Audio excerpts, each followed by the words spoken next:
Howdy everybody. So in this video we'll talk about dealing with lowball offers when you're trying to sell your truck. Now you'll run across this almost every time, so you can't avoid it. Um, I think you need to be aware that there are professional buyers out there in the truck market, and these guys buy trucks at low prices and then they flip them for a higher price. That's their business model. They're professional salespeople. They may go to auctions, for example, and buy trucks, and then maybe they have their own lots that they will sell trucks, or maybe they just list it on their own and sell trucks.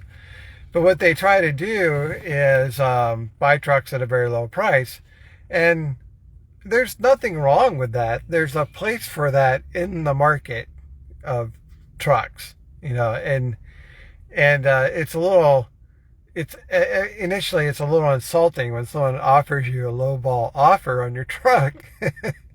So let's say, for example, you have a truck you're trying to sell for $50,000, and someone offers you $25,000 cash. Well, that's interesting, but it's not gonna work. It's too low. It's way too low.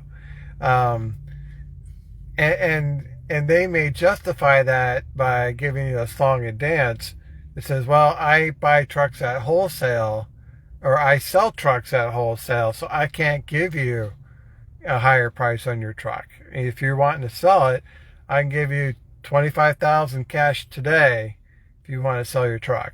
That's typically the pitch the sales pitch they give you. Is that you just want to get rid of the truck, they're there to take it from you. And depending on your circumstances, you may be in a desperate situation where you need to get rid of the truck. It's like maybe you're facing bankruptcy or going through a divorce or about to lose your house. There may be medical bills you got to pay or something, and that's really where these buyers come in, is that they're kind of probing you to see why are you motivated to sell. And they'll even ask you, like, why are you selling your truck? And you're like, well, I just went through a divorce and I got bills to pay. And they're like, oh, okay, so you really need to sell. And you're like, yeah, I got to get out from these truck payments. And they're like, okay, well, how much do you owe on your truck? And you may be above water on your truck, which means that you're not underwater. If you were underwater, that would mean you owe more than what your truck is actually worth. But if you made a sizable down payment, your truck may be worth $50,000, but you only owe $25,000. And so by answering that question of when the guy says, how much do you owe on your truck? And you're like, well, you owe $25,000. He's like, oh, okay, well, I'll give you $25,000. I'll get you out from underneath them truck payments. But your truck in reality is worth $50,000.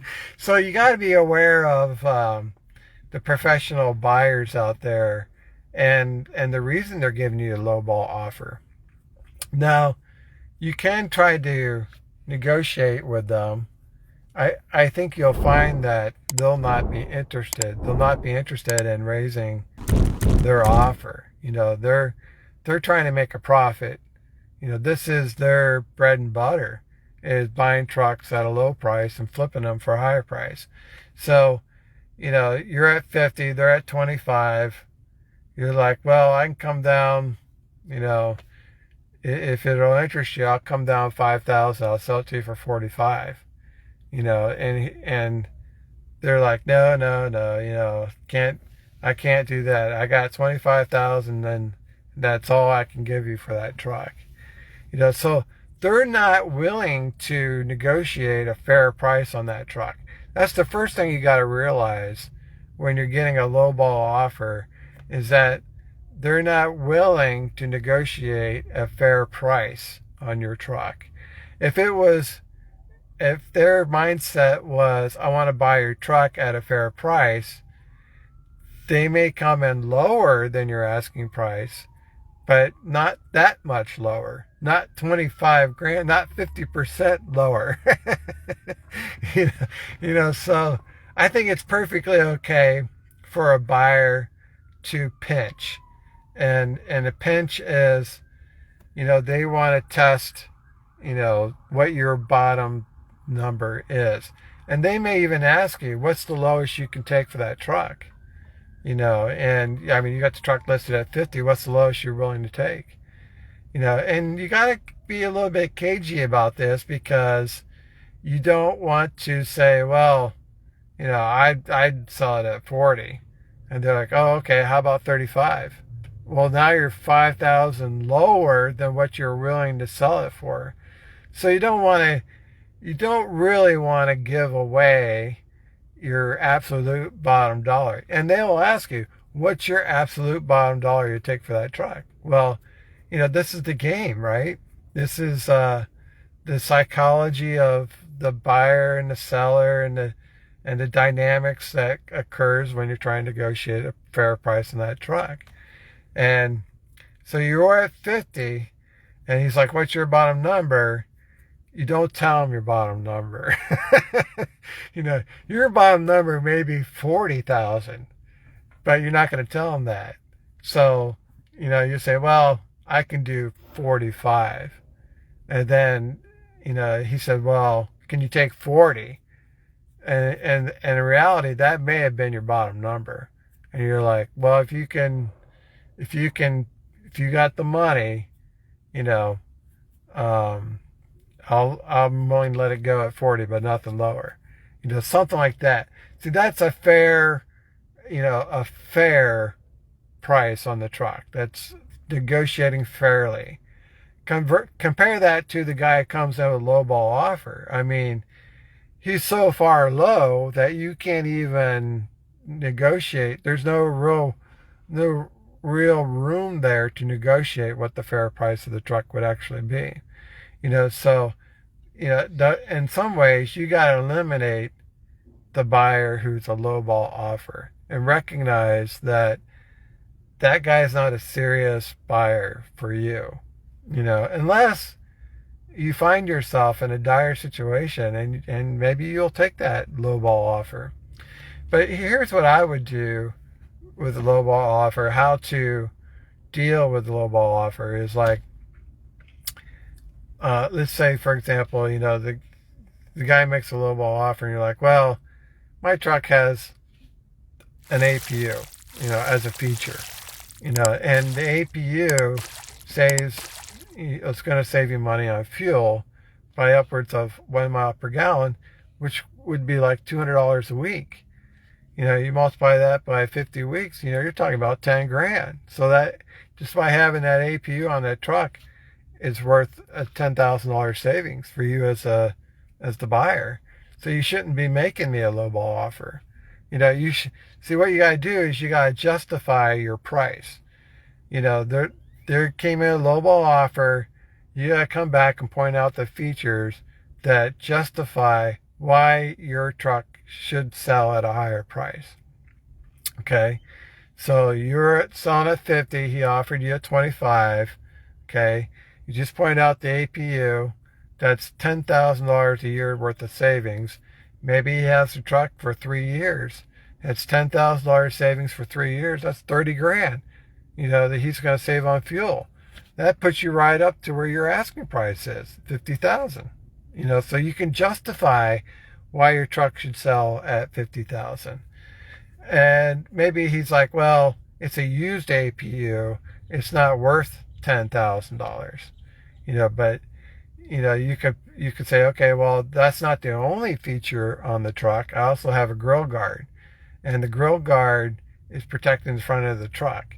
If you didn't have a grill guard, if you ever hit a deer, that could crack your radiator, which would be $1,000 tow bill, plus $5,000 repair bill, plus another $5,000 lost wages for the week.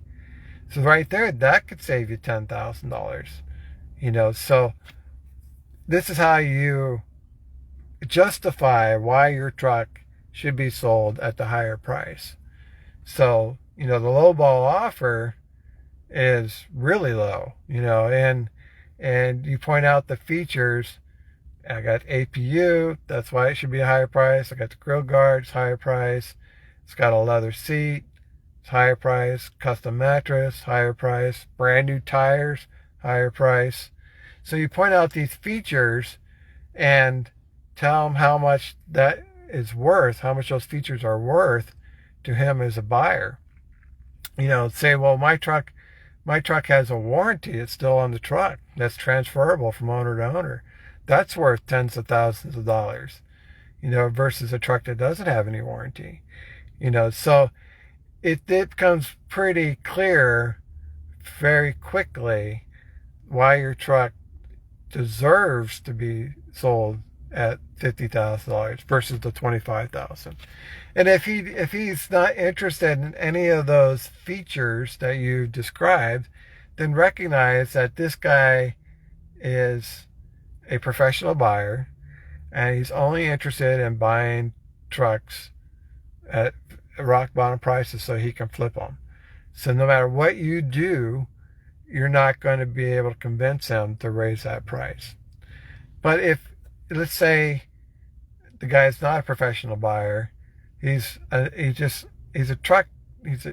to buy a truck, but for whatever reason, he thought this would be a good idea, this buying strategy, to offer a lowball offer. And maybe he's just testing you. He's just testing your negotiation skills, or testing what your bottom number would be. And so, he comes in at $25,000, you're selling at $50,000, but you point out all the features and the cost savings that it's going to provide him. Then he's like, oh, okay, well, all right, I understand. But I'm still not going to give you full price. I'll give you, maybe he'll make another offer. Says, well, now that you told me what this is all worth, I'm willing to come up on my initial offer and offer you $45,000.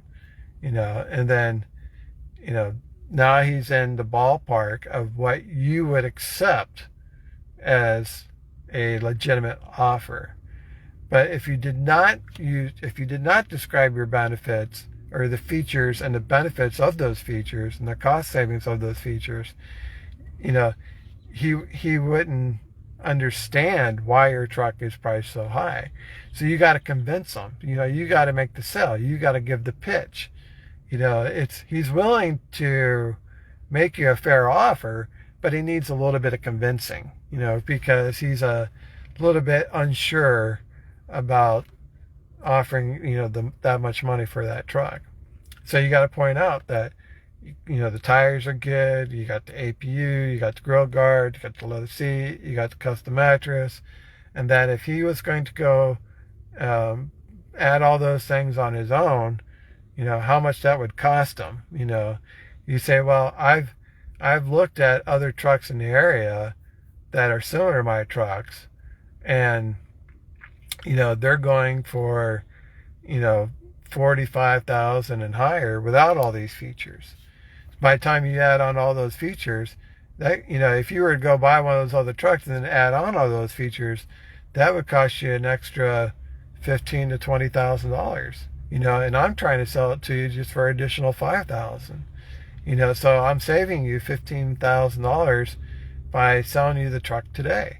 Versus you having to take time off and go to these different places to get an APU installed, to get a grill guard installed, to get the leather seat installed, to go shopping for a custom mattress, and then go to the tire shop and get new tires. All that's downtime. That's going to cost you money. So, you gotta talk turkey. You gotta talk dollars and cents, and justify your costs, and decide for yourself whether or not you want to even deal with a lowball offer, because you're gonna come across many buyers out there, and they'll have strong arguments on their own that says, look, I buy trucks every day. Your truck isn't worth 50,000. It's like, well, to each their own, and don't take that buyer too seriously. You could say, well, you could do something like this. You say, well, I appreciate the offer. I'll keep your name and number. We'll wait, see if I get other offers, and then maybe come back and revisit that at a later time. You're not telling them no, you're just telling them not today. So it's a little bit of wait and see, especially if you just listed the truck, and the professional buyers are always looking at trucks every day, new listings and things like that. They'll be the first ones to call you. And you just listed the truck, and the first offer you got, you're all excited. Somebody wants to look at your truck, they want to make you an offer, and it's a lowball offer. Well, keep their name and number. You're not telling them no, you're just telling them not today. And then the next week you'll get 5 more, calls on that truck. And then you start figuring out, what you expect from a potential buyer. You want a buyer who's going to give you a fair price, who's got the money, he's been pre-approved for a loan, he has good credit, things like that. So there's not going to be any financial problems for him. If he says he wants you to hold the truck so that he can get financing, well, you can't hold the truck. You should tell him right up front, I can't hold the truck. I got other people who are interested in this truck. It's first come, first serve. So the pressure's on him to go get his financing right away. So if he was pre-approved for a loan, he would, and then go shopping. That's the correct way to do it. And then all he'd have to do is call his bank and say, okay, I found a truck I want. I'm pre-approved for 60,000, but this truck is only worth, this truck's only going to cost me 50,000. So the bank will approve it the same day. But if the guy wants you to hold the truck so he can go find financing, well, he may never get financing, and it may take him 2 weeks to get financing. And a lot of times these guys talk a big game because they're big shots, and they assure you they're not going to have any problems with financing. Well, then it turns out you hold that truck for 3 days, and you never hear back from this guy, and you got to cut him down, and then he can't get financing. Meanwhile, you got other guys who are interested in your truck, and they're willing to pay you cash. So you don't want to lock yourself in with any buyer. It's whoever comes up with the cash first, that meets your criteria, is the one you're going to sell the truck to. And then likewise, you got to tell them that you have a bill of sale. You got to have them sign and have it notarized in front of a notary. If they're not willing to do it, then don't sell them the truck. So if they don't want to take the extra step to make it legally airtight, that should send red flags up for you. It's like, why does this person have a problem with going in front of a notary and creating a legal document? So, and they'll give you excuses like they don't have time, this is unnecessary, they buy and sell trucks all the time, they never go through a notary, la la la.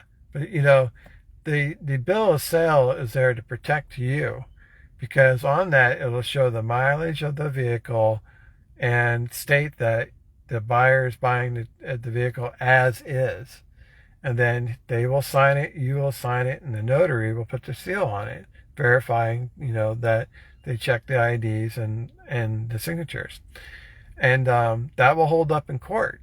So if there's any problem after you sold the truck to someone, like they get in an accident and there's a fatality or something, and they, the injured party tries to come back to you as, the former owner, you got legal paperwork, verifying that the bill of sale And it said on there, as is. You sold the truck as is. So that's there to protect you. So if they don't want to do the notary and the bill of sale, don't sell it to them. You know, if you want to go with them to the bank to get the cashier's check or a wire transfer so that you know for sure you're getting a valid check. You know, you don't want to take a personal check.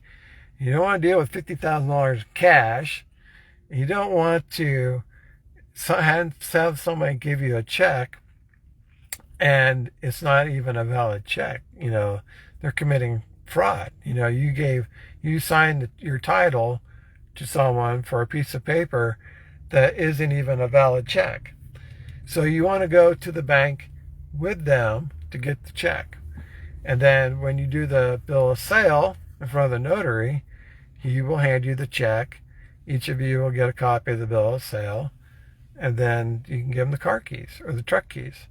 You know, so, you know, they got to make a fair offer. They got to go in front of a notary. They got to be willing to get the check with you in person at the bank.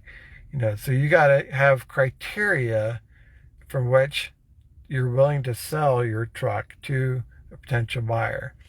And a lowball offer is not going to meet your criteria.